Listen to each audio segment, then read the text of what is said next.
નમસ્કાર દર્શક મિત્રો, તમે જોઈ રહ્યા છો સાઈ ગ્રુપ મીડિયા સંચાલિત નવસારી લાઈવ અને ઝટપટ ન્યૂઝ. નેવીમાં નોકરી આપવાના બહાને કાંઠા વિસ્તારના 21 યુવાનો સાથે 40 લાખ રૂપિયાની છેતરપિંડી કરવામાં આવી છે. 24 વર્ષીય તરંગકુમાર ટંડેલ દ્વારા જલાલપુર પોલીસ મથકમાં ફરિયાદ આપવામાં આવી હતી કે જેમાં વિનોદભાઈ વીરજીભાઈ પટેલ નામના વ્યક્તિએ મર્ચન્ટ નેવીમાં નોકરી આપવાના બહાને તેમની પાસેથી પૈસા પડાવ્યા હતા. નોકરી આપવાના બહાને 2 લાખ રૂપિયા એડવાન્સની ફી તરીકે માંગ્યા હતા અને ત્યારબાદ મુંબઈમાં મેડિકલ અને ઇન્ટરવ્યૂ કરાવ્યા બાદ 50,000 રૂપિયાની ટિકિટના નામે પડાવવામાં આવ્યા હતા. પૈસા આપ્યા બાદ ઘણા સમય સુધી નોકરી ન મળતા યુવકે પૈસા પાછા માંગ્યા હતા, પરંતુ પૈસા આપવામાં વિનોદભાઈ પટેલ ગલ્લા તલ્લા કરતા હતા અને તે વાયદા ઉપર વાયદા કરતા હતા અને જેથી કંટાળીને તરંગકુમાર ટંડેલ દ્વારા આ અંગે જલાલપુર પોલીસ મથકમાં ફરિયાદ આપવામાં આવી હતી. ફરિયાદ આપ્યા બાદ જલાલપુર પોલીસ એક્શનમાં આવી હતી અને પોલીસે તાત્કાલિક વિનોદની શોધખોળ હાથ ધરવામાં આવી હતી. ત્યારે ચોંકાવનારી વાત સામે આવી, કારણ કે એકલો એક જ તરંગ નહીં પરંતુ અન્ય 21 યુવાનો આ વ્યક્તિ સાથે છેતરપિંડીનો શિકાર બન્યા છે. અને આ વ્યક્તિ જે વિનોદ પટેલ છે, તમે આ દૃશ્યમાં જોઈ શકો છો કે આ વિનોદ પટેલ કે જેણે લોકોને ચૂનો લગાવ્યો છે, નેવીમાં નોકરીના બહાને ચૂનો લગાવી અને ઠગાઈ કરી છે.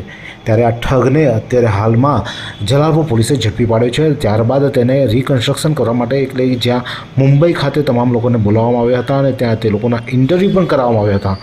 અને ત્યારબાદ આ લોકોને ખબર પડવામાં આવી કે આ તમામ વસ્તુ બોગસ હતી. તે મુંબઈમાં જે મેડિકલમાં ઇન્ટરવ્યૂ કરવામાં આવ્યા હતા તે જગ્યા પર પણ જલાલપુર પોલીસ ગઈ હતી મુંબઈ ખાતે અને તે પણ તપાસ હાથ ધરવામાં આવી હતી. આરોપી પકડાયા બાદ પોલીસે તપાસનો દોર હાલમાં ધમધમાવ્યો છે અને આરોપીની ધરપકડ કરી રહ્યા છે. ત્યારે જે છેતરાય છે એવા તરંગ ટંડેલ આ બાબતે શું કહી રહ્યા છે, આવો સાંભળીએ. મારું નામ ટંડેલ તુરંગ ઉપેન્દ્રભાઈ છે. મેં ઓંજલમાં છેવાડનો રહેવાસી છું.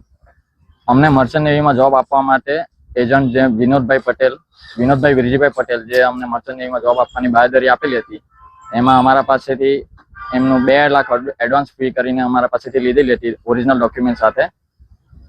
એ આપ્યા પછી અમને 2 મહિના પછી અમને મુંબઈ ખાતે લઈ જવામાં આવેલા હતા. પણ મુંબઈ ઓફિસમાં અમને એવું ઇન્ટરવ્યુ લીધું પછી અમને એવું લાગ્યું કે આ કંઈક ડાઉટફુલ જ છે એમના માટે. તો એમને જણાવ્યા છતાં બી અમને એમ કે બધું સારું છે એમ કરીને અમને થોડા દિવસ વેઇટ કરવા કીધી. પછી પાસપોર્ટ ને વિઝા માટે તમારું આવી ગયેલું છે તો એમના માટે 50,000 બીજા જોઈશે એમ કરીને તો અમને 50,000 બીજા અમે ગૂગલ પે કરાવેલા હતા.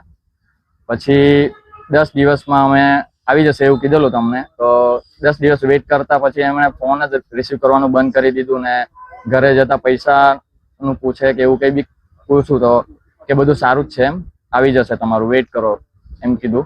પછી એ ઘર જ છોડીને ભાગી ગયા અને ફોન કોઈ રિસીવ નહીં કરતા હતા. અને આવી રીતના હોતા પછી ઘણો ટાઈમ થઈ ગયો અમારો.